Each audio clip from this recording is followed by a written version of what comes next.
The Global Sumud Flotilla is launching a new wave of civilian aid ships from Turkey today to challenge Israel's naval blockade of Gaza. It comes shortly after the release of organisers Saif Abu Keshek and Thiago Avila, who were captured by Israeli forces in international waters near Crete, forcibly taken into Israeli territory and illegally detained there for 10 days. Saif Abu Keshek joins me now. Saif, welcome to MEELive.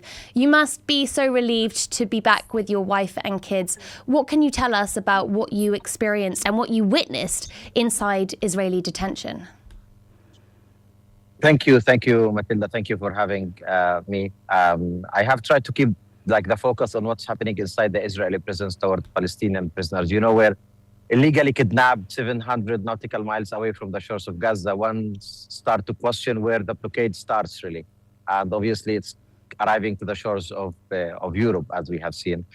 We have seen our colleagues being brutally beaten up, broken ribs, their faces, the way that they have kidnapped us, the interrogation process, the transportation to the jail. It just shows the violent and criminal nature of the Israeli government. During that time, on daily basis, we hear the sounds of Palestinian prisoners who were being tortured inside the Israeli prison, which aligns with the stories and testimonies that we hear from them being beaten, raped, and starved inside the Israeli prison. And for the past 3 years, it has been the highest number of the Palestinian prisoners being killed inside the Israeli prisons.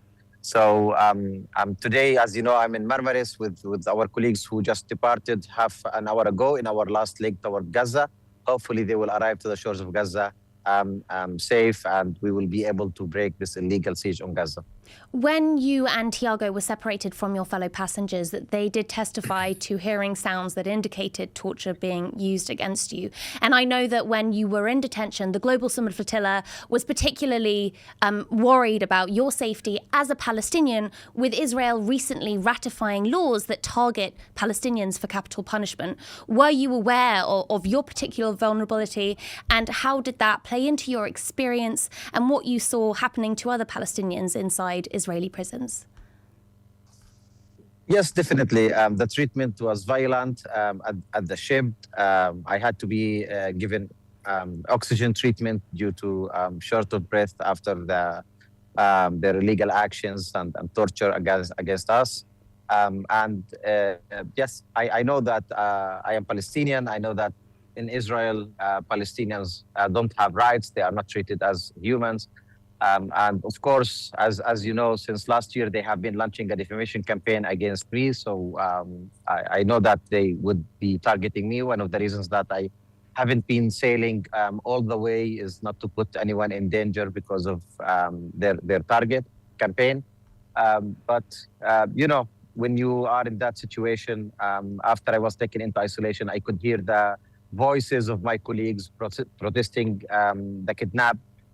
And the messages that were arriving through the lawyer and through the consul also gave me the strength to continue my hunger strike and to escalate for a thirst strike, and also to basically stop talking in the last days before our release. So it wasn't a pleasant experience, but I'm also conscious that the political pressure, the mobilizations, the media help for Israel not to basically practice the techniques that they use on all the Palestinian prisoners. And I can not testify to the same treatment that the Palestinian prisoners receive on daily basis. This criminal nature of Israel is extended everywhere. There is no respect for human rights. We know for a fact that there are more than 100 Palestinian children that are treated as adults in Israeli detention.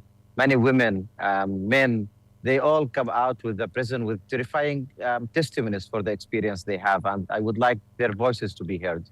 Did you even get informed about the specific charges against you? I mean, as you mentioned, there was a smear campaign. Israeli media was saying that these were terror-related charges. It's very unclear what even jurisdiction the court has to prosecute you and Thiago in the circumstances.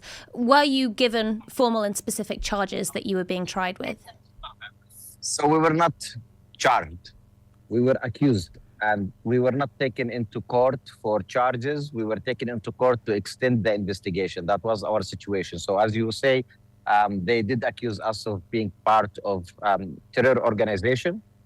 Global Sumud Flotilla movement, a place where people come from all over the world to try to break the siege, deliver humanitarian aid, and demand a humanitarian corridor that is protected by international law. But like during the investigation, it came more than one time that international law is irrelevant. United Nations does not exist. Genocide is not there. It's all pretend. Occupation is not there. There is no siege at Gaza. I mean, at one point, they even told me that in other areas, the occupation has no resistance because they managed to kill everyone, and that they have tried to do this in Gaza. They only succeeded to kill 100,000 people, and then they ended up without bombs. So they also accused us of having contact with the enemy during time of wars. All of those accusations, of course, ended up with the file being closed and us being deported because it does not apply to us. We are human rights activists. We are nonviolent, and our aim is to basically expose complicity and break the siege on Gaza, open a humanitarian corridor, and for humanitarian aid to enter to the people of Gaza. Thank you for clarifying that situation. Now, a new wave of the flotilla is launching today, and I can see that you're there in the port in Turkey. Why now, and what is the mood on board? Well, people are full with hope. People are excited for this last leg. I mean, it's not like a new process. It is the process that we have committed to from the beginning. So since we had our lunch event on the 12th of April from Barcelona, we were committed to go through phases with this operation, taking consideration the many challenges that we have. We are talking about a new political situation in the whole region because of the war and the unstable ceasefire agreement between Iran, US, and Israel, all the bombings in Lebanon, the blackout on media on the situation in Palestine, also the lack of mobilizations. All of those elements were to take in consideration because it does increase the level of risks that we might face and opens more space for Israel to be, as a criminal they are.